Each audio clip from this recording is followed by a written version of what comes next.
En 1987, un film a tout changé. Pas seulement pour le cinéma d'action, pour la manière dont Hollywood allait désormais concevoir ses monstres, ses héros, ses tournages impossibles. Predator n'était pas censé devenir une légende. Et pourtant. Abonnez-vous et activez la cloche parce que ce que vous allez découvrir sur ce film va redéfinir ce que vous croyez savoir sur lui. Numéro 1. Commençons par la réplique la plus culte du film. Get to the chopper. Ces 4 mots ne figuraient dans aucune liste de répliques mémorables avant le tournage. Le scénario ne leur accordait aucune importance particulière. Mais Arnold Schwarzenegger les a prononcés avec une urgence tellement viscérale, tellement animale, que quelque chose s'est produit dans la salle de montage et surtout dans les parkings après les avant-premières où les spectateurs n'arrêtaient pas de les répéter. Le réalisateur John McTiernan n'avait pas prévu de créer un mythe, il l'a simplement capturé. Numéro 2. Maintenant, parlons du désastre que personne ne connaît. Le Predator original, celui qui était censé terrifier le monde, ressemblait à une crevette géante habillée en insecte. Ce costume absurde d'un rouge criard, avec des yeux de scarabée et des membres grêles, était porté par nul autre que Jean-Claude Van Damme. Oui, ce Jean-Claude Van Damme. Les images de test étaient si embarrassantes, si profondément comiques, que la production a été intégralement stoppée. Des jours de tournage perdus, des milliers de dollars de costumes mis à la benne, et un studio qui commençait à paniquer sérieusement. Tout était à refaire. Numéro 3. C'est là qu'intervient une coïncidence providentielle à 30 000 pieds d'altitude. Stan Winston, génie des effets spéciaux, se retrouve assis à côté de James Cameron dans un avion. Cameron, entre 2 gorgées de café, mentionne qu'il a toujours voulu voir une créature dotée de mandibules. Winston sort une serviette en papier et commence à dessiner. Là, dans les airs, naissent les mandibules articulées, les appendices en forme de dreadlock, l'armure biomécanique, la peau reptilienne. À l'atterrissage, le Predator tel que le monde allait l'adorer existait déjà sur ce bout de papier froissé. Une conversation anodine entre 2 hommes de cinéma avait créé l'une des créatures les plus iconiques de l'histoire du 7e art. Numéro 4. Pourquoi Van Damme est-il parti? Pas à cause du costume, à cause de son ego. Il avait signé en croyant pouvoir déployer ses coups de pied voltigeurs, montrer son visage, faire sa percée hollywoodienne.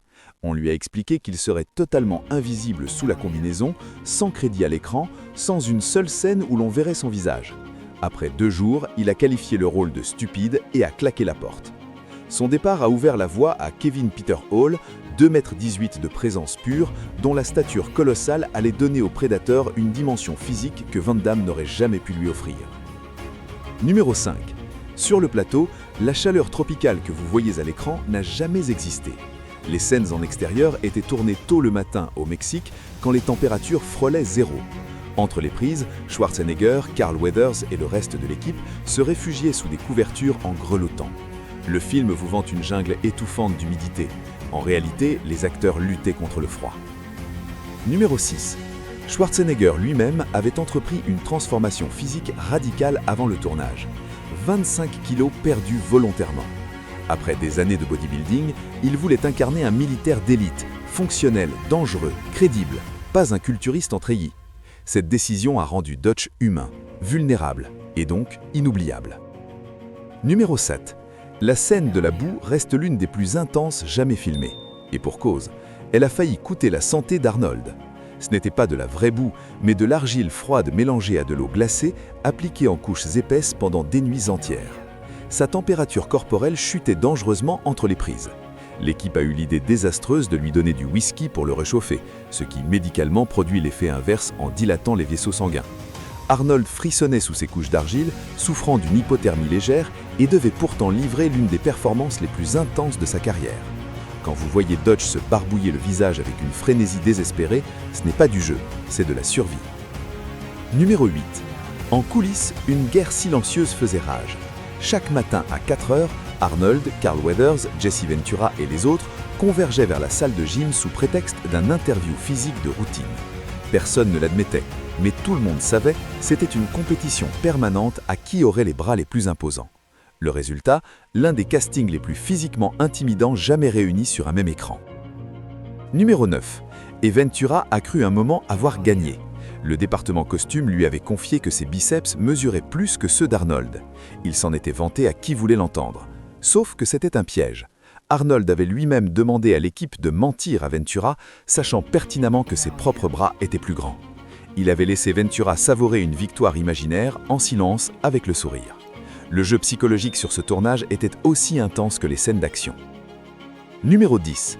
Le sang vert fluo du Predator, cette giclée inoubliable qui explose à chaque impact, ce n'est pas une formule chimique complexe sortie d'un laboratoire d'effets spéciaux.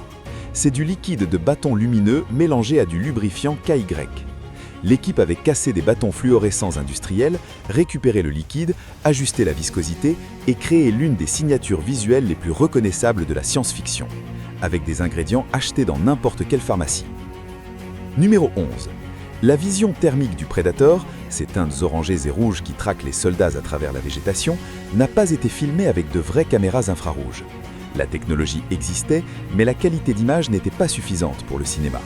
L'équipe a donc peint l'effet image par image en post-production, en plaçant des sources de chaleur stratégiques sur le plateau pour guider le travail. Ce qui ressemble à une technologie extraterrestre avancée est en réalité un artisanat minutieux accompli à la main. Numéro 12. Les cliquetis gutturaux du Predator, cette vocalisation qui monte l'angoisse d'un cran à chaque apparition, ont une origine surprenante. Peter Cullen, la voix d'Optimus Prime, a créé les sons graves en explorant des respirations animales dans une cabine d'enregistrement. Puis les sound designers ont superposé des enregistrements de clics de dauphins pour y ajouter une dimension organique et extraterrestre. À cela s'ajoutaient des sons de crustacés claquant leurs pinces sous l'eau, donnant ce crépitement sec et inquiétant qui accompagne chaque moment de tension. Des semaines d'expérimentation, de superposition sonore, de variation de vitesse, pour construire un langage qui semble à la fois vivant et mécanique, intelligent et prédateur. L'un des designs sonores les plus efficaces du cinéma, né de sources que personne n'aurait imaginées. Numéro 13. L'acteur qui joue Hawkins, celui qui enchaîne les mauvaises blagues, n'est autre que Shane Black, le scénariste qui venait tout juste d'écrire L'Arme fatale. Sa présence sur le plateau n'avait rien d'artistique. Le studio était inquiet pour les dialogues et voulait un auteur disponible en permanence pour des retouches à chaud sans ralentir la production. Solution trouvée, lui donner un petit rôle d'acteur pour qu'il soit là tous les jours, observe les scènes, réécrive les répliques entre deux prises et fasse son vrai travail incognito. Shane Black jouait Hawkins devant la caméra et réécrivait les scènes d'Arnold derrière. Beaucoup des échanges les plus mémorables du film lui appartiennent, sans que son nom figure au générique. Numéro 14.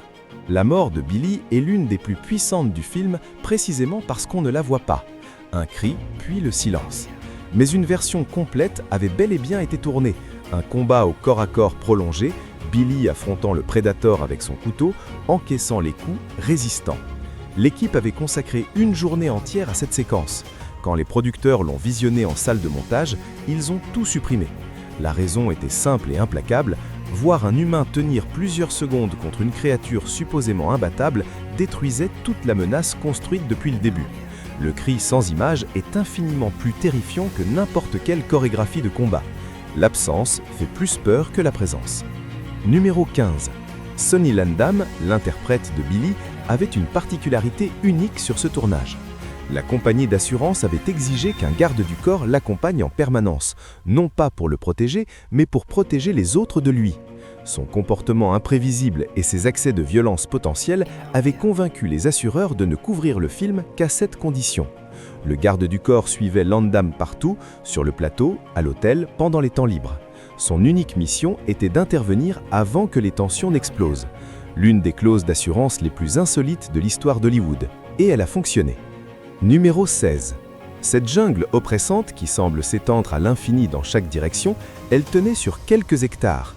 Le directeur de la photographie filmait presque systématiquement au ras du sol pour dissimuler les limites réelles du décor. Des angles serrés, un montage précis, une gestion savante des perspectives et quelques acres de forêt mexicaine se transformaient en territoire sauvage sans frontières. Reculer la caméra d'1 mètre et l'illusion s'effondrait. Numéro 17. Kevin Peter Hall portait un costume qui dépassait les 90 kg. Ventilation quasi inexistante, visibilité réduite, mobilité entravée. À chaque prise, il combattait, courait, performait des cascades en portant le poids de 2 personnes sur le dos dans une combinaison qui le faisait cuire de l'intérieur. Entre les prises, il fallait l'aider physiquement à retirer l'ensemble pour éviter l'hyperthermie. Ce que vous voyez à l'écran n'est pas de la performance, c'est de l'endurance pure. Numéro 18. L'effet de camouflage du Predator, ce scintillement spectral qui le rend presque invisible, reposait sur une technique simple en apparence. Hall portait une combinaison rouge vif pendant le tournage. En post-production, la couleur était supprimée image par image et remplacée par l'effet de distorsion optique entièrement construit de façon analogique, sans infographie moderne. Le résultat était si convaincant que des cinéastes l'étudient encore aujourd'hui, 40 ans après. Numéro 19. À la fin du film, quand l'hélicoptère de secours arrive enfin, regardez le pilote. C'est Kevin Peter Hall, la seule fois où l'acteur derrière le monstre apparaît à visage découvert. Un caméo discret, presque secret, glissé là comme un clin d'œil. Hall est décédé en 1991, à seulement 35 ans. Ce bref plan est tout ce qu'il reste de lui hors costume. Il nous a donné l'un des grands monstres du cinéma et il est parti bien trop tôt. Quand Predator a été projeté aux premières audiences test, la réaction était tiède. Le studio voyait déjà le désastre venir. Et puis, le bouche à oreille a pris. Les spectateurs sortaient des salles et ne pouvaient pas s'arrêter d'en parler. La révélation de la créature, l'affrontement final, la tension qui ne se relâche jamais. Le film a fini par rapporter près de 98 millions de dollars dans le monde, l'équivalent de près de 260 millions aujourd'hui. Non pas grâce aux critiques, mais grâce aux gens qui se retournaient vers leurs amis en sortant et disaient « Il faut que tu vois ça ». Predator est une leçon de cinéma déguisée en film de genre. Chaque catastrophe a été transformée en décision artistique. Chaque accident est devenu iconique. Le costume ridicule a engendré le chef-d'œuvre de Stan Winston.